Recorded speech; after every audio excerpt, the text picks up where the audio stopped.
धन्यवाद, यहाँलाई धेरै धेरै धन्यवाद। र गलेश्वर यो एउटा विश्वकै अद्वितीय अथवा अलौकिक तीर्थस्थल हो। यसका अलौकिक पक्षहरू म यहाँहरूलाई बताउँदै जान्छु र यो यहीले भयो भन्ने कुरा किटान गरेर भन्न सकिँदैन। आजभन्दा 300-400 वर्ष अगाडि मुक्तिनाथ आवागमन गर्ने मुख्य बाटो यही नै भएको हुनाले अनि यात्रीहरू, साधु सन्त महात्माहरू मुक्तिनाथ जाने क्रममा यसै ठाउँमा आएर विहार गर्दै गर्दा गङ्गा किनारमा ओडारहरूमा बासा बस्दै जहाँ हामी अहिले उभिएका छौँ, यहाँ बयरका घारीहरू, खहरका घारीहरू थिए त्यति बेला। त्यतिखेर एउटा बिमारी अशक्त अवस्थाको एउटा भारतीय साधुले यही बिमारी भएर बसेको अवस्थामा यसो टहल्न आउँदा यही हामी जहाँ बसेका छौँ यही पत्थरमा गलेश्वर भगवानको प्राकट्य भएको ती महात्माले अचानक देखेर अनि गङ्गाजीको जल मात्र पिएर गङ्गाजीको जल मात्र ल्याएर पूजा गर्न थालेपछि ग्रामीण जनहरू, गोठालाहरू, बाख्रा चराउन आउने गोठालाहरूले यहाँ यस्तो छ भन्ने पत्ता लगाएर यो सुरुवात भएको भन्ने किम्वदन्ती हामीले सुनेका छौँ। र यो यही नैबाट भएको भन्ने कुरा यथार्थ रूपमा भन्न सकिन्न। यो अनादि नै हो र यो विश्वकै एउटा अलौकिक हो र यो मुक्तिनाथ धामको प्रवेशद्वार पनि हो र यो म्याग्दी जिल्लाको मात्रै नभएर यो विश्वकै एउटा अलौकिक र स्वयम्भू तीर्थ। स्वयम्भू भनेको कुनै व्यक्ति विशेषले स्थापना नगरिकन स्वयं प्रकट भएको यो शिवलिङ्ग जो छ म यहाँहरूलाई अहिले अवगत गराउँछु, दर्शन गराउँछु। र यो गलेश्वर नामाकरणको पछाडि सतीदेवी भगवान शङ्कर भगवानले आफ्नी दक्ष प्रजापतिकी पुत्री सतीदेवीलाई अपमान गरेको फलस्वरूप यज्ञ कुण्डमा देहपात गरिसकेपछि उनको मृत शरीरलाई भगवान शङ्करले विरहवश आफ्नो काँधमा राखेर उत्तरापन्थतिर विहार गर्दै गर्दा यस ठाउँमा गलापतन भएर गला प्लस ईश्वर गलेश्वर नामाकरण भएको मुख्य कारण यो हो। जस्तै मुक्तिनाथमा पानीमा ज्योति बल्छ, त्यहाँ सतीदेवीका आँखाका तेजहरू पतन भएर ज्वालामुखी, मुक्तिनाथको बगलमै ज्वालामुखी भने यहाँ गलापतन भएर गलेश्वर नामाकरण रहेको हो। र यो गलेश्वरको ठुलो महिमा छ र यहाँ चाहिँ विशेष गरेर बाला चतुर्दशीमा सतीबीज छर्ने मेला अनादिकालदेखि लागेको हो, यहाँ चलिरहेको छ। र यहाँ साउनका सोमबारहरूमा प्रत्येक सोमबारहरूमा साउन महिनाभरि नै असाध्यै ठुलो भिड यहाँ हुने गरेको छ। र यसै गरी शिवरात्रि भयो, बाला चतुर्दशी भयो, अनि गएर चाहिँ अक्षय तृतीया, यी विविध पर्वहरूमा यहाँ गङ्गा स्नान गर्न आउने ग्रामीण जनहरू देश विदेशबाट पनि प्रशस्तै भक्तजनहरू आएर दर्शन गर्नुहुन्छ। र अगाडि यो ओझलमा परेको थियो, यसको प्रचार प्रसारको अभाव, यातायातको अभावले गर्दा यो एकदमै ओझलमा परेको थियो। र 2000 लगभग 55 सालभन्दा अगाडि यहाँको चाहिँ यो कलेबर जो हामीले देखिरहेका छौँ, यो कुनै पनि वस्तु यहाँ निर्माण यो जो देखिरहेको छ यहाँ केही पनि थिएन 2055 सालभन्दा अगाडि। र 2055 सालदेखि 56 सालको अन्तरालमा काठमाडौँ निवासी राधाकृष्ण शर्मा पराजुलीले जो हाम्रो मन्दिर देख्दैछौँ, यो मन्दिर आफ्नो चाहिँ 20 लाखको निजी खर्चमा यो मन्दिर निर्माण गरिदिएपछि यस गलेश्वर धामको विकासको शिलान्यास सुरु भयो। र पछिल्ला दिनहरूमा यसरी चाहिँ व्यक्तिहरूले स्वयं स्फूर्त रूपमा आएर कसैले गेट मन्दिरका द्वारहरू बनाइदिने, कसैले पुजारी निवास बनाइदिने, कसैले शिवलिङ्गहरूको स्थापना गराइदिने, कसैले मूर्तिहरूको स्थापना गराइदिने, कसैले भवनहरूको निर्माण गराइदिने स्वतस्फूर्त रूपमा हुँदै आएर र त्यसले पनि त्यसको यही सिलसिलामा यहाँ 2वटा विराट यज्ञहरू भए र त्यो यज्ञको फलस्वरूप यो धर्मशाला, यो सन्त सत्सङ्ग भवन पनि यज्ञको आयबाट यी भवनहरूको निर्माण भयो। र यहाँ अहिले अन्नदान क्षेत्र छ एउटा, मुक्तिनाथ दामोदर कुण्ड जाने आउने स्वदेशी विदेशी सबै सन्तहरूलाई निःशुल्क भोजन र आवास दिने अन्नदान क्षेत्र छ, गौशाला छ। र यहाँ संस्कृत पढ्ने अहिले विद्यार्थीहरू करिब 30-40 जना विद्यार्थीहरू ब्राह्मण बटोर दैनिक रुद्रीपाठ अहिले पनि गरिरहेका छन्। रुद्रीपाठ सबै संस्कृतको पढाइ, सबै पढाइहरू यहाँ हुन्छ। र यहाँ वृद्धाश्रम पनि छ र धर्मशालाहरू पनि छ। करिब 200-300 जना भक्तहरू आउनुभयो भने पनि हामी एक टाइम बसाल्न खान हामी चाहिँ सक्षम छौँ। यो सबै यहीँ भगवानमा चढेको जुन भेटीघाटीबाट यो सबै चाहिँ सञ्चालन हुँदै आएको छ। र यो अनादि हो र यसको चाहिँ यसलाई अलौकिक नेपालको दोस्रो पशुपतिनाथ पनि भनिन्छ, उत्तरको यो दोस्रो पशुपतिनाथ पनि भनिन्छ। किन भन्दा यो अलौकिक तीर्थ हो। अलौकिक भनेको दुईवटा अर्थ हुन्छ, एउटा लोकमय नभएको, एउटा अनौठो। र यो अनौठो चिज यहाँ छन्, म यहाँहरूलाई अहिले देखाउँला पनि र म भन्छु पनि। र अनौठो चिज भनेको सबभन्दा पहिला त यो गेटबाट भित्र 9 रोपनीको एउटै शिला, एउटै शिवशिला यो एउटा अलौकिक अनौठो जो पनि आउनुभएको छ। एउटै 9 रोपनीको शिला अहिलेसम्म कहीँ पनि उपलब्ध भएको छैन भन्ने हामी सुनेका छौँ। एउटा अलौकिक भयो। दोस्रो अलौकिक यस शिलाको ईशान्य कोणमा जो मन्दिर छ, मन्दिरभित्र मैले अहिले यहाँलाई दर्शन गराउँछु। सती देवीको जुन गला हो शिवलिङ्गको रूपमा गलेश्वरका रूपमा प्रकट भएको जो कसैले मानव निर्मित नभइकन स्वयं प्रकट भएको जो गला रूप जो गलेश्वर हो त्यो अर्को अलौकिक हो। अर्को अलौकिक यहीँनिर एउटा वृक्ष छ, पत्थरमा वृक्ष हुनु, त्यसमा एउटा कुण्ड हुनु जो कहिल्यै पनि नसुक्ने वृक्ष, न वृक्ष सुक्छ न पानी सुक्छ, तर पत्थरमाथि चाहिँ माटो र पानीको कहीँ त्यहाँनिर चाहिँ आस्रोत छैन। यो अलौकिक भयो। र अर्को अलौकिक यो पत्थरका परिधिमा, यो शिवशिलाको परिधिमा अब यहाँ चाहिँ भगवान् शालग्रामहरू, भगवान् शिवलिङ्गहरू पट्ट पट्ट आफै प्रकट भएको म अहिले यहाँलाई देखाउँछु। ढुङ्गा टुसाएको भन्नु 21औं शताब्दीमा यो गलत हुन्छ, तर पनि यहाँ त्यो सत्य छ, म यहाँलाई देखाउँछु। यस कारणले पनि यो अत्यन्तै अलौकिक तीर्थस्थल हो। र यो तीर्थस्थलमा बडै साधकहरू, गाला ऋषि, वशिष्ठ ऋषि, गलेश्वर बाबा, पुलस्त्य पुलह आदि गरेका बडी ऋषिहरू पनि यस ठाउँमा आएर चाहिँ तपस्या गरेको यो तपोभूमि हो।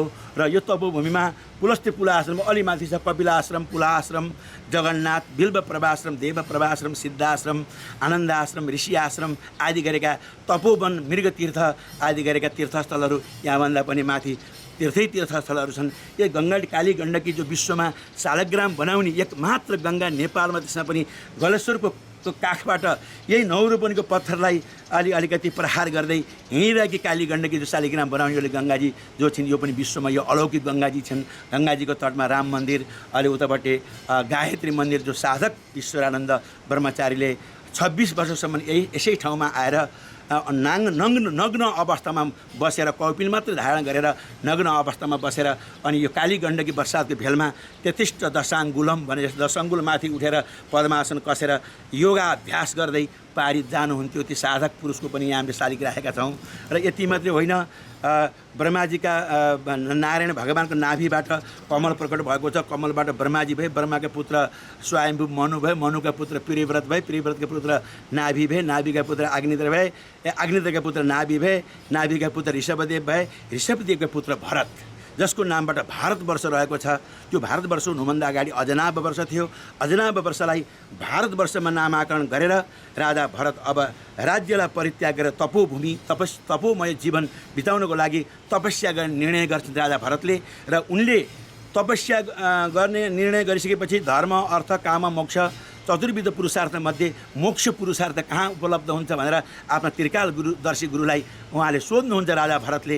र गुरुले पनि आफ्नो हातलाई राजाको नाकमा सुँगाइदिन्छन् र उनले भन्छन् कि हे राजन भरत, जुन ठाउँको माटोमा यस्तो वासना आउँछ त्यो ठाउँको माटोमा गएर तपस्या साधना गर्दा साथ शीघ्रातिशीघ्र मोक्ष गति प्राप्त हुन्छ भनेको हुनाले राजा भरत पनि राज्य आफ्ना पुत्र सुमतिलाई भारतवर्षको बागडोर सुम्पिएर अब त्यो कुन तीर्थमा गएर तीर्थमा मृत्तिकाहरू सुँग्दै उनी चाहिँ हिँड्छन् र सारा विश्वका हाम्रा भारतवर्षका प्रख्यात प्रसिद्ध तीर्थस्थलहरूमा गएर माटो सुँग्छन्। तर चाहिँ त्यो गुरुले बताए जस्तो माटाको वासना कहीँ नपाएपछि अन्ततोगत्वा नेपाल उत्तराखण्डमा प्रवेश गरेर अनि गलेश्वरमा आएर यहाँको मृत्तिका, किनभने पुलस्त्य पुल ऋषि पनि ब्रह्माका मानस पुत्र पनि यही ठाउँमा आएर तपोमय जीवन बिताएका थिए।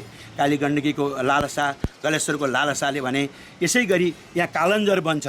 त्यही कालञ्जर वनमा राजा भरत यही ठाउँमा आएर यहाँको मृत्तिका सुँग्दाखेरि उनले त्यो वासना पाएर मैले यो ठाउँलाई छोड्नु हुँदैन, अब मोक्ष भूमि हो यो भनेर यही ठाउँमा तपोमय जीवन यापन गर्दै जाँदा उनले कुनै बेला यो पत्थरमाथि पनि काली गण्डकी हिँडेको हो भन्ने कुरा हामीले अहिले देख्छौँ। काली गण्डकीले प्रताडित गरेका खाल्डाहरू बनाएका र यही ठाउँमा बसेर राजा भरतले तपस्या गर्दै जाँदा एक दिन एउटा मृग शावक बगेर आउँछ काली गण्डकीमा र त्यो मृगको शावक जीवित थियो र त्यसलाई उनले बचाए, रक्षा गरे। त्यसैसित हेलमेल भयो, दिनचर्या त्यही पाठोसित बित्न थाल्यो र पाठो र राजामा एउटा अन्योन्यश्रित पिता पुत्रको जस्तो सम्बन्ध अर्थात् माया गाढा भयो। र एक दिन पाठो पनि हराए, मृग शावक पनि हराएपछि राजा मृगलाई सम्झँदै देह त्याग गरे। अन्त्य यामती सागती, अन्त्यकालमा जस्तो विचार आउँछ त्यस्तै भएर जन्मनु पर्ने भगुनाले राजा भरत दोस्रो जन्ममा मृगै भएर जन्म लिए र माथि कालञ्जर बन्छ। यहाँ माथि कालञ्जर वनमा विचरण गरे।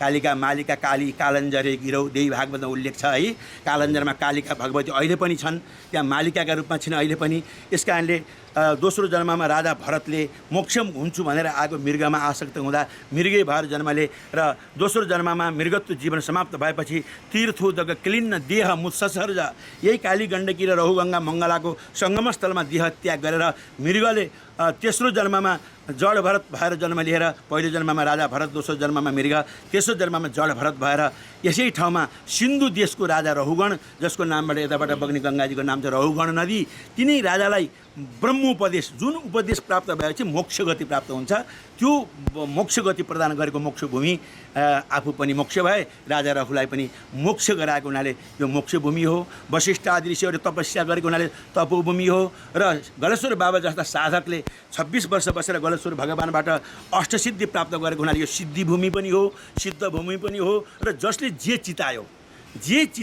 अगाडि 1 मानाको रोड, 3 मानाको रोड, 6 मानाको रोड, बिजोड सङ्ख्यामा रोड चढाएर हे भगवान मेरो यो कामना पूर्ण होस् भन्दाखेरि केही कामना अहिलेसम्म पनि पुरा भएको अवस्था छ। र यसरी यहाँको प्रख्यात यो ऐतिहासिक, धार्मिक र पर्यटकीय तीर्थस्थल गलेश्वर धाम हो र यहाँ स्वतस्फूर्त रूपमा दाताहरूको सहयोगबाट, दान सहयोगबाट यो चाहिँ सबै चलिरहेको छ। र यहाँ चाहिँ कर्मचारीहरू लगभग 2 जना पुजारी हुनुहुन्छ, अनि अन्नदान क्षेत्रमा कर्मचारीहरू हुनुहुन्छ, अनि हाम्रा चाहिँ द्वार रक्षकहरू हुनुहुन्छ, सचिवहरू हुनुहुन्छ, लगभग 15-16 जना कर्मचारीहरू भगवान्मै यहीँ चढेका भेटीघाटीबाटै यहाँको चाहिँ आयस्वर चलेको छ। र यो 55 सालभन्दा अगाडि यो रूप थिएन र अहिले यो रूपमा आइसकेको थियो। र विशेष गरेर अहिले यो 2076 चैत महिनाबाट नेपालमा पनि एउटा लकडाउन, कोरोनाको भाइरसको कारणले एउटा लकडाउन भएको स्थितिमा अब प्रशासनद्वारा अब सबैको सुरक्षाको लागि यसलाई चाहिँ अब बन्द गराइएको थियो भन्नाले पूजा त बन्द भएको थिएन, यद्यपि आवत जावत भक्तहरूको आवत जावत बन्द भएको छ र आयसम्म पनि जसको कारण बन्दै भएको छ, लकडाउनको असर परेको छ। र यहाँ यति बेला असाध्यै ठुलो भिड लाग्नुपर्ने यो बेला हो र लकडाउनको कारणले गर्दाखेरि यसपटक यद्यपि हल्का भक्तजनहरू अब हामीले नकार्न मिल्दैन, थोरै समूहमा आउनुहोस्, 5-7 जनामा आउनुहोस्।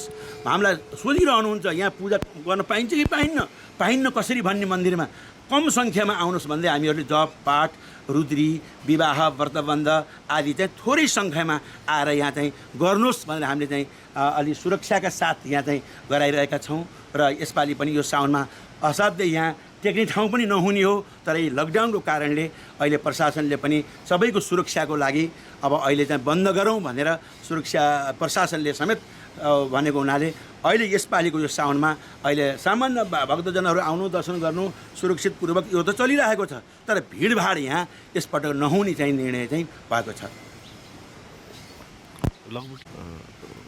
र यहाँ कहाँबाट आउनुहुन्छ भन्ने क्रममा सबभन्दा बढी त भनियो भने भारतबाट आउनुहुन्छ। भारतबाट कतिपय चाहिँ विदेशी युरोपीय कन्ट्रीहरूबाट पनि यी जो गोराहरू हुन् उनीहरू पनि एउटा सन्यास धर्म, हिन्दू धर्मलाई ग्रहण गरेर मुक्तिनाथ र गलेश्वरको दर्शन गर्ने उद्देश्यले विदेशबाट पनि आउनुहुन्छ। र विशेष गरेर नेपालको आन्तरिक पर्यटकहरू त यहाँ प्रशस्तै आउनुहुन्छ। र भारतबाट पनि भारतका चाहिँ उत्तर प्रदेश, मध्य प्रदेश, हिमाचल प्रदेश, दिल्ली, बनारस, लखनऊ आदिबाट पनि प्रशस्त यहाँ भक्तहरू आउनुहुन्छ, किनकि यो मुक्तिनाथ भगवानको प्रवेशद्वार भएको हुनाले पहिला यो द्वार पनि हो र मुक्तिनाथको चरण पनि हो र पहिला चरणको दर्शन गरेर बल्ल अरू दर्शन गरिन्छ। यस कारणले यो गलेश्वर धाम मुक्तिनाथको प्रवेशद्वार र भगवान श्री मुक्तिनाथको चरणकै रूपमा रहेको हुनाले यहीँ दर्शन गरेर मात्रै अगाडि जान्ने विज्ञहरू जानेकाहरू यसो गर्नुहुन्छ, सोध्नेलाई हामी पनि बताउँछौँ। र यसरी अब रूपन्देही, विशेष गरी रूपन्देही, कैलाली अनि दाङ, बर्दिया, नेपालगञ्ज आदिबाट पनि प्रशस्त यहाँ भक्तजनहरू आउनुहुन्छ। र यहाँको पर्वत कास्की, अब तनहुँ अनि गएर चाहिँ ए ठाउँ त सामान्य हो। विशेष गरेर साउन महिनामा र यो बाला चतुर्दशीमा त लगभग बोलबमको टोली 5-7 वटा बस रिजर्भ गरेर यो लुम्बिनी अञ्चलबाट सारा भक्तहरू बोल बम गर्दै तीनौं गङ्गाको जल आफ्नो चाहिँ एउटा कमरियामा भरेर लिएर आएर भगवान गलेश्वरलाई चढाएर काली गण्डकीको जल लगेर पर्रोहा परमेश्वर बोलबम धाममा लगेर पर्रोहा परमेश्वरलाई चढाउने भक्तजनहरूले विगतका वर्षहरूमा यसो गर्नुभएको थियो। अब अहिले चाहिँ अब कतिपय नआउनु होला, यही नै छ। हजुर, मुक्तिनाथको उसले गर्दा यो ओझेलमा परेको होइन, यो चलेकै छ। भक्तजनहरू हो, यो एउटा कुरा के हो भने भक्तजनहरूलाई मैले के चाहिँ आग्रह गर्छु, के अनुरोध गर्छु भने यो गलेश्वर धाम मुक्तिनाथ भगवानको पनि प्रवेशद्वार र चरण हो। त्यस कारणले सर्वप्रथम चरणको दर्शन गरेर कुनै मातापिता सम्मानीय आफ्नो मान्य व्यक्तिलाई भेटियो भने हामी चरणमा गएर चाहिँ ढोक गर्छौँ पहिला। त्यस कारण पहिला चरणको ढोक गर्नुपर्छ, अनि पछि बल्ल भगवान् मुक्तिनाथको दर्शन गर्नुहुनेछ। र विज्ञहरू थाहा भएकाहरू त गर्नुहुन्छ, नभएकाहरूलाई हामीहरूले पनि बताउँदै गइरहेका छौँ। यसरी मुक्तिनाथको कारणले यो ओझल पर्ने कुरा हुँदैन, बरु मुक्तिनाथको कारणले यसमा चाहिँ आएका सन्त भक्तहरू अब यहीँ यसमा मुक्तिनाथ दर्शन गरेकाहरूले यहाँ पनि गर्नुहुन्छ, गरेर जानुहुन्छ। त्यस कारण यसमा कोही फरक चाहिँ परेको छैन। र अन्तिमलाई केही तपाईँको मैले नेपालभरि बस्नुभएका सम्पूर्ण जिल्लाहरूमा सम्पूर्णमा बस्नुभएका एउटा धर्मप्रेमी, एउटा आस्था धर्म यस्तो वस्तु हो, धर्म शास्त्र भगवान् भन्ने कुराहरू तर्कका विषय होइनन्, यी आस्था र श्रद्धाका विषय हुन्। यसलाई तर्क गरियो भने तत्काल खण्डन गर्न सकिन्छ, तर धर्म शास्त्र ईश्वर यी भगवान् भन्ने वस्तुहरू यी चाहिँ आस्था र श्रद्धाका विषय हुन्। र आस्था र श्रद्धावान सम्पूर्ण नेपाली हाम्रा महानुभावहरूलाई मुक्तिनाथको दर्शन अवश्य गर्नुहोस्, किनभने यो हाम्रो उत्तराखण्डको पुण्यभूमि हो। र गलेश्वर बाबा भन्नुहुन्थ्यो कि गयादीमा गएर श्राद्ध गर्नु र गलेश्वरमा गएर श्राद्ध गर्नुमा बराबर छ, यसमा रत्ति पनि पुण्यको चाहिँ लेस पनि कमी छैन भनेर भन्नुभएको हुनाले तपाईँहरू सम्पूर्ण नेपालवासीहरू हाम्रा भक्तजनहरू महानुभावहरूलाई मैले के अनुरोध गर्छु, के नम्र निवेदन गर्छु भने गलेश्वरको दर्शन एकपटक अवश्य गर्नुहोस्। र किनभने यो मुक्तिनाथकै मार्गमा पर्छ, यहाँ नबसिकन अगाडि जान पनि मिल्दैन। र यहाँहरूलाई सुख दुःख हामी यहाँ 200-300 जना करिबलाई मैले अहिले पनि भने यहाँ बस्ने धर्मशालाहरू छन्, होइन, कोही सशुल्क पनि छन्, निःशुल्क पनि छन्, एटेच बाथरुमवाला पनि छन्, होइन। त्यस कारण यो तीर्थयात्रामा सबैजना गलेश्वरको दर्शन गर्नुहोस् र भगवान् गलेश्वरबाट आफ्ना सकल मनोकामनाहरू पूर्ण गर्दै आत्म उद्धार र पितृहरूको कल्याण गर्नुहोस्। किनभने धर्म सत्य छ, यतो धर्मस्ततो जय, जहाँ धर्मको पालना हुन्छ, रक्षा हुन्छ, त्यहीँ विजय हुन्छ भनेर शास्त्रहरूले पनि भनेका छन्। मनुष्यहरूलाई थाहा नभएर हो, भक्तजनहरूलाई अनादिकालदेखि मुक्तिनाथतिर जाने अझ मुक्तिनाथमा पनि मुक्तिनाथकै मन्दिरदेखि माथिपट्टि जुन 108 को मूल हो, त्यो मूलको बगलमा बसेर प्राचीन कालमा श्राद्ध गर्ने परम्परा थियो। त्यो पछि कागबेनीमा झरेको छ। खैर कालीगण्डीको किनारा जता श्राद्ध गर्दा पनि केही हुँदैन, तर पनि एकजना गलेश्वर बाबा जो सिद्ध बाबा हो, उहाँले के भन्नुभएको थियो भने गयादीमा गएर पिण्ड दिनु र गलेश्वरमा गएर पितृहरूको श्राद्ध गर्नु, त्यसमा एउटा जौको गेडा बराबर अलिकति बढी पुण्य गलेश्वरमा हुन्छ भनेर सिद्ध पुरुष गलेश्वर बाबाका वचनहरू थिए। यस कारणले यो ठाउँमा पितृहरूलाई उद्धार गर्न पनि सकिन्छ। यहाँ अब अन्नदान क्षेत्र छ, वृद्धाश्रम छन् यहाँ, होइन, वृद्धहरूलाई भोजन आदि गराउन सक्नुहुन्छ अन्नदान क्षेत्रमा। र विशेष गरेर यो अन्नदान क्षेत्रमा 30-40-50 जना वृद्धहरू हुनुहुन्छ, 20-30 जना विद्यार्थीहरू हुनुहुन्छ। र उहाँहरूलाई अहिलेसम्म यसलाई अब यो त पहाड हो, अन्न आदि कम हुन्छ र यहाँ चाहिँ यसको लालन पालन यहाँको अन्न आदि चाहिँ सबै चाहिँ भैरवा चाहिँ एउटा त्यहाँका एकजना पत्रकार हुनुहुन्छ सत्यनारायण मानन्धर र आदरणीय धर्मगुरु किशोर कुमार गौतम हुनुहुन्छ। उहाँहरूको माध्यमबाट प्रत्येक वर्ष 50-60 क्विन्टल अन्न चाहिँ भैरवाले निःशुल्क यहाँ चाहिँ पठाउनुहुन्छ र त्यसैको माध्यमबाट यहाँ आते जाते गर्ने यात्रीहरू, तपस्वीहरू, साधु सन्तहरू, विद्यार्थीहरू उहाँहरूले प्रसादी लिएर आवागमन गर्नुहुन्छ। र उहाँहरूलाई पनि धेरै धेरै धन्यवाद छ, श्रेय छ। किनभने यो यहाँको अन्न क्षेत्र र यो वृद्धाश्रमलाई अन्नको सहयोगबाट चलाउने भैरवावासी, लुम्बिनी अञ्चलवासी सम्पूर्णलाई मैले हृदयबाट नमन गर्दछु। किनभने यस्तो विकट ठाउँमा उहाँले सहयोग गरेर यहाँ यो अन्नदान क्षेत्र, गलेश्वर धामको यो अन्नदान क्षेत्र र वृद्धाश्रम पनि सञ्चालन भएको छ। पुनः उहाँहरूलाई पनि म धन्यवाद दिन्छु। यो पवित्र तीर्थस्थलमा आएर प्रभात कालमा यो तीर्थस्थलमा आएर यहाँको बारेमा यहाँको बारेमा जानकारी लिन खोज्नु, यहाँको गतिविधि बारेमा जानकारी लिन खोज्नु भएकोमा यहाँहरूलाई पनि धेरै धेरै धन्यवाद छ। र गलेश्वर भगवान्ले समस्तको रक्षाको साथसाथै हजुरहरूको पनि र हजुरहरूको यो यसको पनि चाहिँ रक्षा गरून्, कल्याण होस्, जय होस्, मङ्गल होस्। यहाँ खडा छ, अब यहाँ यो हामीले ननागियोस् भनेर चिन्ह लगाइदिएको मात्रै हो। यस्तै सेता काला यस्तो छ नि, यस्तै गेर्खा नाकको पिठुपट्टि हुन्छ नि, त्यस्तै चाहिँ बस्दै गएको हुनाले हामीले ननागुन् भक्तजनहरूले भनेर यो चिन्ह लगाइदिएको। ठिक भगवान् यो नागको पूजा पनि हुन्छ र यो स्वयं भगवान्को यो गलेश्वरको प्रवेशद्वारमा भगवान् नागराजले रक्षा गर्नुभएको छ गलेश्वरको।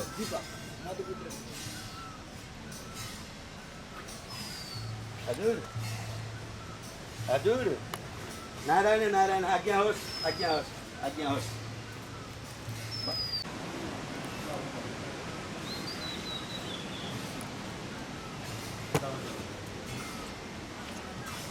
हस् हस् अब मान्छेलाई अलिक बढी मान्छे हुनु पऱ्यो भक्तहरू हुनु पऱ्यो ल हस् हस् हस् म यहाँ हो हो हो हो हुन्छ हुन्छ म व्यस्त छु अहिले म आज बेलुकी खबर गर्नु कतिखेर खबर गर्नु होला हामी आउँछौँ हस् हस् हस् हस् हस् यो चाहिँ भगवान्को पाउनु शिवजीको दाहिने चरण है यो दाहिने चरण हो भगवान् शिवजीको ट्याक्क दाहिने पाउली यहाँ देखेर देउरे चरण त्यहाँ छ है दाहिने पाउ यहाँ देउरे पाउ त्यहाँ अनि यो त्रिशूल पनि ननागियोस् भनेर चिन्ह लगाइदिएको मात्र यो हामी यो ननागियोस् भनेर नै त भने यो प्रष्ट पावै हो अनि यो त्रिशूल पनि आफै बनेको त्रिशूल हो हामी एउटा ननागियोस् भनेर यो त्रिशूललाई चाहिँ यसरी चाहिँ चिन्ह लगाइदिएको छ त्रिशूललाई यो आफै बनेको त्रिशूल यी आफै यी सुलहरू आफै बनेका छन् यसरी चाहिँ रङ मात्र लागेको हो अर्कै अब मैले यहाँलाई जो अहिले बताएको छु कुण्ड कुण्डको बारेमा गर्केन है यहाँ अब यो कुण्ड यो कमल हामीले लगाइदिएको छ है जलमा किन यो पत्थर माथि छ है यो पत्थर जुन हो यो पत्थरको ठिक बिचमा यो कुण्ड रहेको छ यो कुण्डमा हामीले केही वर्ष अगाडि भगवान् शिवलाई पवित्र एउटा चाहिँ फुल चढोस् भनेर कमलको पनि यहाँ सारेको छ लगाएको छ र यो वृक्ष छ यो वृक्ष पनि शेष आकार जसरी शेषनागले भगवान्लाई यसरी चाहिँ छाता जस्तो भएर ढाकेको छ नि त्यस्तै रूपमा यो आफै यसरी आएको छ यहाँ पानीको स्रोत छैन माटोको स्रोत छैन यो पानी पनि कहिल्यै पनि सुक्दैन र यो वृक्ष पनि कहिल्यै सुक्दैन एउटा अलौकिक यो पनि हो यो कहिल्यै पनि सुक्दैन यो परापूर्वकालदेखि नै परापूर्वकालदेखि म जस्तै अब म पनि 60-63 वर्ष भएँ 100 वर्ष पुग्न लागेको वृद्धले पनि म सानो छँदा नि यस्तै थियो भन्नुहुन्छ है यी बारहरू पछि भएका हुन् यो कुण्ड पहिलेको हो वृक्षमा पात फेर्ने पात फेर्छ पात फेर्छ काठे पिपल यसको नाम हो है काठे पिपल यसको नाम हो यसले पात फेरिरहन्छ राम्रो सफाइ पनि भइरहन्छ र यो कुण्ड चाहिँ यो ब्रह्मजल कुण्ड यसको नाम हो ब्रह्मजल कुण्ड यसको ब्रह्मजल कुण्ड यसको चाहिँ किम्वदन्ती अब आफूले त किम्वदन्ती भन्नु पर्यो ब्रह्माका पुत्र पुलस्त्य र पुलहले यसै ठाउँमा आएर तपस्या गर्दै गर्दा ब्रह्माजीले सारा गङ्गाहरूको सम्पूर्ण गङ्गाहरूको जल कमण्डलुमा लिएर अनि यसै ठाउँमा भगवान् गलेश्वरलाई अर्पण गर्न खोज्दा यहाँ विश्राम गर्दा अलिकति जल पोखिएको भनेर हाम्रा पूर्वजले भन्थे है त्यस कारणले यो कुण्ड कहिल्यै पनि सुक्दैन भनेर पनि भनिन्छ र कोही दिमाग बिग्रेका नबोल्ने बच्चाहरू त्यस्ता कोही आयो भने यो कुण्डको जलले अवश्य गर्दा र अलिकति आचमन गर्दा गोले ल फेरि पनि दिनुहोस् भन्ने भक्तहरू विश्वासका साथ आउनुहुन्छ यो पनि यहाँको चाहिँ प्रत्यक्ष हामीले देखेको कुरा हो पहिलो चाहिँ देखियो है त्यो वृद्धाश्रम यो ढुङ्गा लगाएको टाँसेको चाहिँ घर यो वृद्धाश्रम हो लगभग 40-50 जना वृद्धहरू यहाँ हुनुहुन्छ अहिले र त्यहाँ अन्नदान क्षेत्र त्यो ठुलो पहिरो देखिने अन्नदान क्षेत्र हो जोसुकै भोग हो हामीले खुवाएर पठाउँछौँ निःशुल्क हजुर अनि यहाँ भजन कीर्तन भइरहेको छ अहिले ल्याउँला म बताउँछु आज एकादशी पनि हो त्यस कारणले दैनिक रूपमा वृद्धहरू नसक्नेहरू त्यही बस्नुहुन्छ सक्नेहरू आएर यहाँ चाहिँ प्रभात कालमा भजन कीर्तनहरू वैराग्यमय एउटा सङ्गीतमय भजन कीर्तन दैनिक गर्नुहुन्छ उहाँहरूले वृद्धहरू दैनिक हुन्छ यो काली गण्डकीले योबाट हिँडेको भन्ने प्रमाण यिनी हुन् कि काली गण्डकीले त्यहाँ प्रहार गर्दै बनाएका खाल्डीहरू यिनीहरू हुन् जो अहिले पनि हामी त्यो प्रमाण देख्न सक्छौँ कुनै बेला काली गण्डकी यहाँ पनि हिँडेको थियो अब मैले टुसाएका पत्थर देखाउँछु अब यो किनभने मेरो घर यहीँ मेरो बाल्यकाल यहीँ बितेको है यो पहिला यो टुसाएका थिए हजुरले हात लगाएर छुँदा पनि हुन्छ यो पत्थर र यो पत्थर फरक छ यो सतहबाट यो माथि उठेको छ यसरी उठेको छ बढ्ने कुरा बढ्छ होइन यो अब यहाँ यति देखियो होइन अब अन्यत्र पनि कतै फेरि त्यो देखिँदै जान्छ फेरि यो परापूर्व यत्रो नै थियो कि यो पहिला छँदै थिएन यसको बारेमा बताउँछु अनि यहाँ यसै गरी है यहाँनिर पुट्ट आफै चाहिँ यिनीहरू चाहिँ पुट्ट आफै उम्रन्छन् र सबभन्दा पहिला त यहाँनिर एउटा चाहिँ चिन्ह छ यो चिन्ह लगभग 30-35-40 सालतिर 2035-40 सालतिर यहाँ व्यवस्थापन थिएन यो पत्थर अलिक ठुलो थियो है यहाँ यो पत्थर तोडेको हामी देख्छौँ यहाँ यो पत्थर ठुलो थियो र यहाँ स्थानीयहरूले यो पत्थरलाई फोरेर आफ्नो घर बनाउने काममा पनि प्रयोग गरे ढुङ्गाहरू होइन त्यति गर्दा यहाँबाट फक्क चाहिँ शालिग्राम शिवलिङ्गहरू निस्किन थालेपछि ओहो अब यसलाई तोड्नुहुन्न भनेर तोडाइ बन्द भयो है। त्यसबाट यी पत्थरहरू आफै चाहिँ उम्रन्छन्। यस कारणले ढुङ्गा टुसाउँछ भन्ने जो अविश्वासदायक कुरो हो, तर पनि यहाँ त्यो सत्य छ कि प्रत्यक्ष रूपमा हामी ढुङ्गा टुसाएको हामी देख्छौँ। यो पहिला थिएनन्, पछि यो पत्थर छुट्टै छ, यो पत्थर छुट्टै छ, यो पत्थर छुट्टै छ, यो छुट्टै छ। यसरी चाहिँ यिनीहरू चाहिँ भन्छन् कि तामो यी धातुहरू पनि शालिग्रामहरूमा हुन्छन् होइन। त्यस कारण त्यो हिरण्यगर्भ यो गौरव बनेको पत्थरभित्र नै हिरण्यगर्भ भगवानको निवास छ। यो सत्य हो। त्यसै यो शङ्ख हेर्न आफै चाहिँ यो पत्थर छुट्टै छ, यो पत्थरमा छुट्टैमा अर्कै छुट्टै पत्थरबाट यो शङ्खको आकारको आफै चाहिँ भएको दिव्य शङ्ख हेर्न यो शङ्ख छ। त्यस्तै गरी आफै प्रकार भएको। अब यहाँ गणेशको मूर्ति यताबाट हामी लिन्छौँ। अब आफै स्वयम्भू गौड गरेर हेरौँ गणेशको मूर्ति छ, प्रष्ट गणेश भगवानको मूर्ति यहाँनिर प्रष्ट रूपमा नलागियोस् भनेर चिन्ह लगाइदिएको। यहाँनिर पनि गाईको खुर थियो है, पातलो पत्थरमाथि थियो, गाईको खुरै थियो, ठ्याक्कै थियो, पछि फुटेर यो रूपमा छ गाईको खुर थियो। यहाँ पनि यसै गरी टुसाएको पत्थर हामीले नलागियोस् भनेर चिन्ह मात्रै लगाइदिएको छ कि यो पनि आफै टुसाएको पत्थर हो। यसबाट पनि यो टुसाएको पत्थर हो। यसलाई पनि भगवानको चाहिँ शालग्राममय शिवलिङ्गमय टुसाउँछन् र यसरी समग्र रूपमा यो चाहिँ विश्वकै एउटा अलौकिक पवित्र तीर्थस्थल गलेश्वर धाम हो र यसको महान महिमाहरू छन्। र यहाँ चाहिँ अब यहाँको चाहिँ वर्तमान समयमा यहाँको समिति छ। समितिले 2050 सालदेखि यहाँ समितिको निर्माण बन्यो। 55 सालदेखि समितिको निर्माण बनेर समितिद्वारा जो संरचनाहरू भएका छन् पछि गएर समितिद्वारा भएका यी संरचनाहरू हुन्।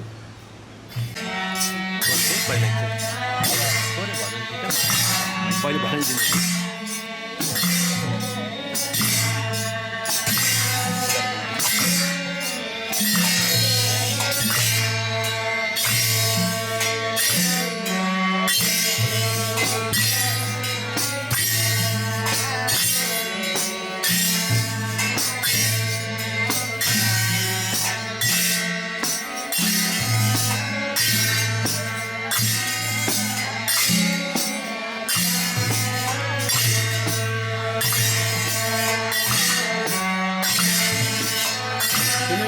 अब कुनै बेला यो यसै मण्डलभित्र 18 महापुराणहरूमा आफै वाचन गरेको थिएँ 2065 सालतिर। यहाँ चाहिँ यसै गलेश्वर धाममा बस्ने वृद्धहरू जो हुनुहुन्छ, त्यसै नागरिक आश्रममा बस्ने वृद्धहरू दैनिक रूपमा आउन सक्नेहरू प्रभातकालमा आएर यसै गरी भजन कीर्तन गर्नुहुन्छ भने आउन नसक्नेहरू आफ्नो कोठामा चाहिँ बस्नुहुन्छ।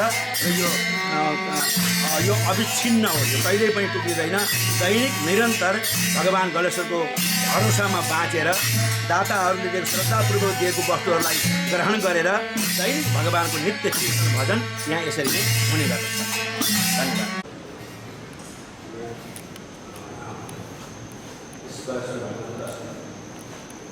यो मन्दिर 2055-56 सालमा राधाकृष्ण शर्मा पराजुलीद्वारा यो पहिला यो रूपमा थिएन, 2-4 पटकको रूपमा यो रूप लिएको मन्दिरले र त्यसले 2055-56मा आफै बसेर आफ्नो लगभग 20 लाखको आफ्नो खल्तीबाट निजी खर्चमा यो मन्दिरको निर्माण भएको हो।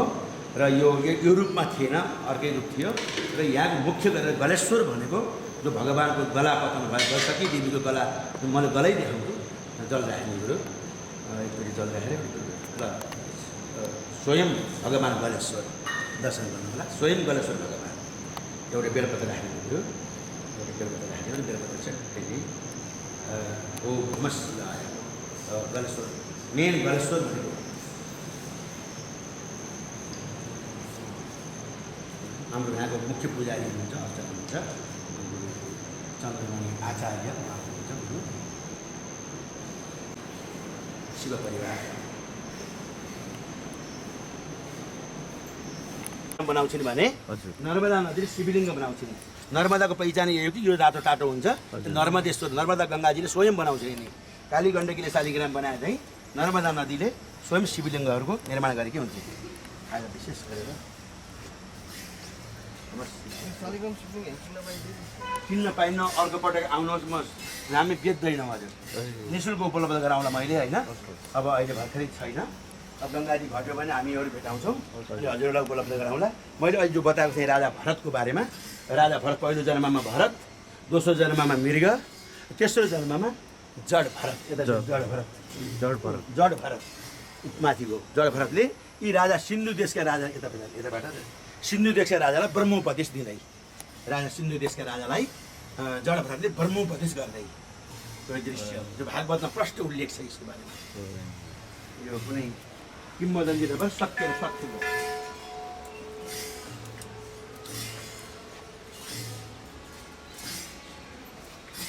यो यहाँ भएको सबै शालिग्राम होइन कुरा?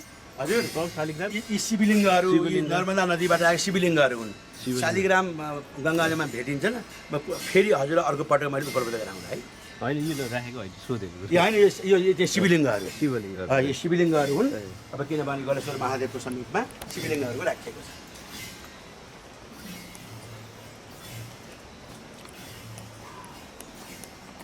उठामुनि 26 वर्षसम्म नाङ्गै बसेर यो कालीगण्डकी सर र तर्दिनुहुन्थ्यो।